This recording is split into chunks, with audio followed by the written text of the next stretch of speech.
ñu àddu directement ci waxtaan bi tàmbalee ko ci mbirum Farba Ngom jamono ji Farba ak Tahirou ñu defoon appel fële ci Cour suprême ngir ñu may leen li nga xam ne moom moo di liberté négandiku may leen ñu ñibbi seen kër laata ñuy attee seen i dossier mais ki nga xam ne moom moo di Tahirou moom jot nañ ko bàyyi mais kii di Farba gis nañ parquet bi dafa daal di def appel ngir bloquer li nga xam ne moom moo di liberté am parce que bëggul ñu wàcc ko d'abord naka nga ko gisee ci diggante ki nga xam ne moom moo di Tahirou Sarr la ñuy wax sax ak ki nga xam ne moom moo di Farba Ngom. waaw xibaar boobu de jot nañ ko observation biñ ci am mooy observation bi ci Sénégalais yépp am.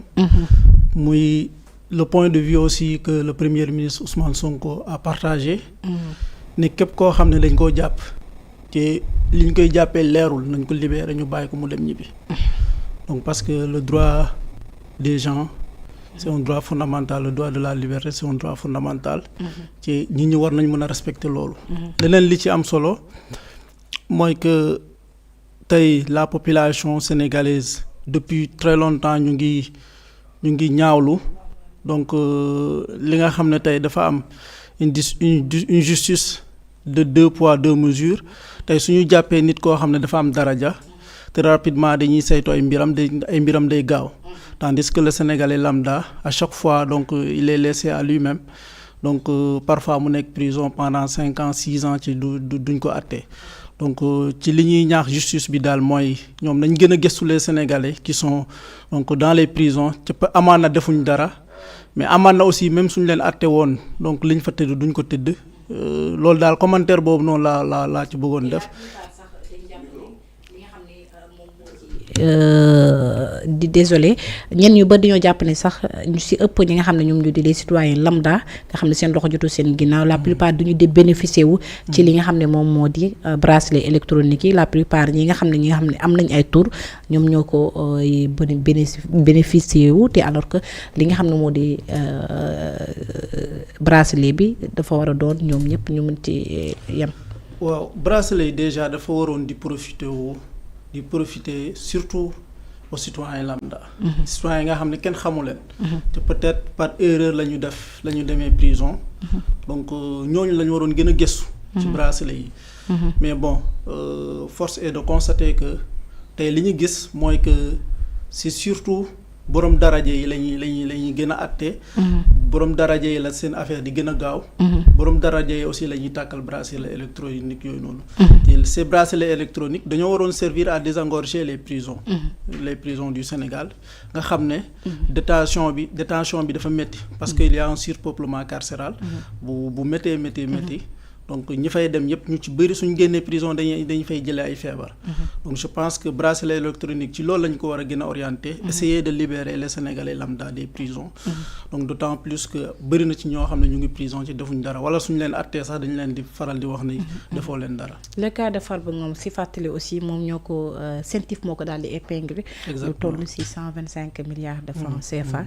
jotoon nañ fa saisir ay biens woon tegoon ko loxo mais également bëggoon na fi cautionner.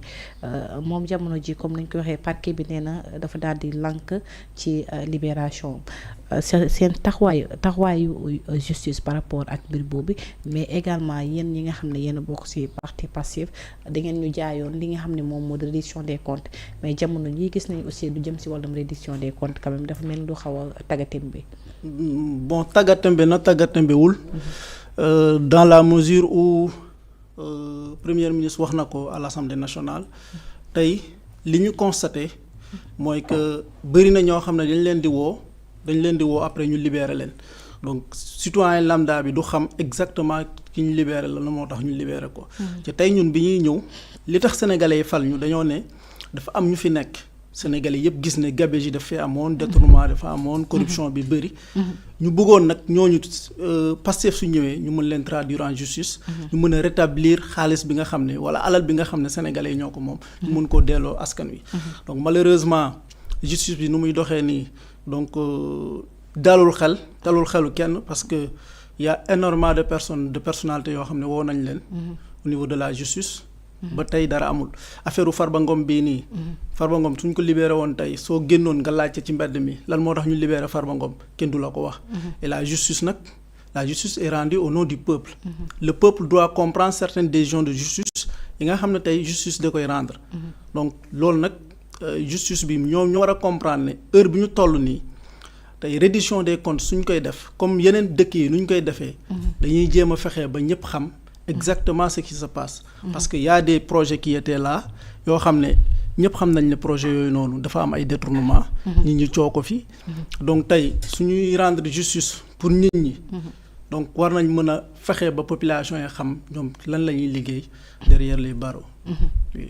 Très bien moo tax ci kàddu moom premier ministre Ousmane Sonko ci tournée bi mu doon def ci guides religieuses yi gis nañ taxawaayam mi ngi wax ni lu jëm si wàllum réduction des comptes lu jëm si wàllum justice pour les martyrs nekk na mbir ba nga xam ne promettre nañ ko askan te moom aussi ñor na ko. mais ci wàllum réduction des comptes bi gis nañ aussi ñu bëri comme ni ñu ko waxee dañ leen di woo tuumal leen mais li ñuy xëy gisee ñu libéré leen wala ñu cautionné ñu daal di delluwaat seen i kër alors que justice bi sax du si communiqué.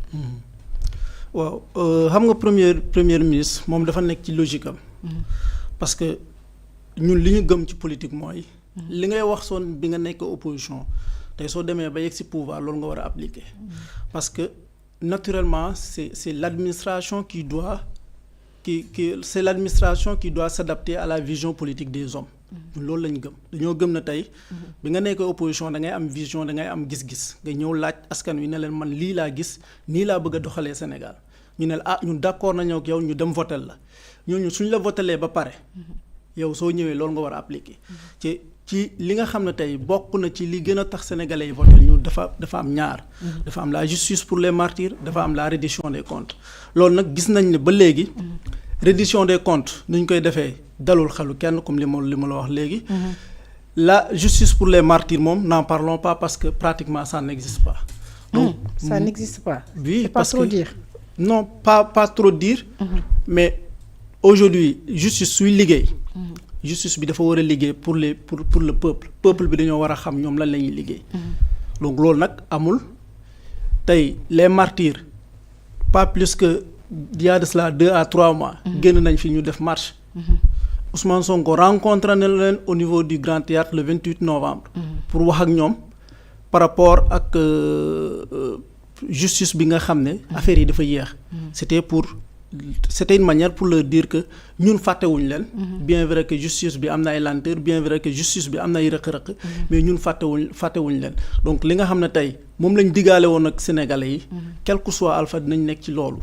tant que ñu ngi koy mën a lijjanti nañ ko teg ci yoon ba loolu noonu ñu mën koo lijjanti ba justice bi ñi nga xam ne dañoo rey seen doom yi. ñenn ñi nga xam ne dañoo yàq seen àdduna.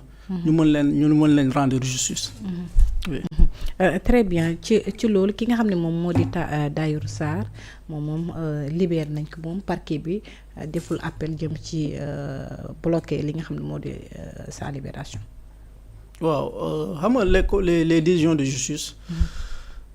man du ma ci bëgg a commenter trop. parce que mooy li ma la wax. ñun on devait comprendre exactement ce qui se passe. mais population yi. la population est laissée à elle-même. Et le président de la République l'a rappelé, le premier ministre l'a rappelé. La justice est rendue au nom du peuple. Et que le peuple doit comprendre exactement les décisions de justice. Mais mënuñ jàpp nit tëj ko. ba heure bu leen neex ñu libérer ko. sans pour autant que les populations soient informées. des tenants et des aboutissants. Là on est d'accord. de la libération. loolu dafa war a jeex Sénégal.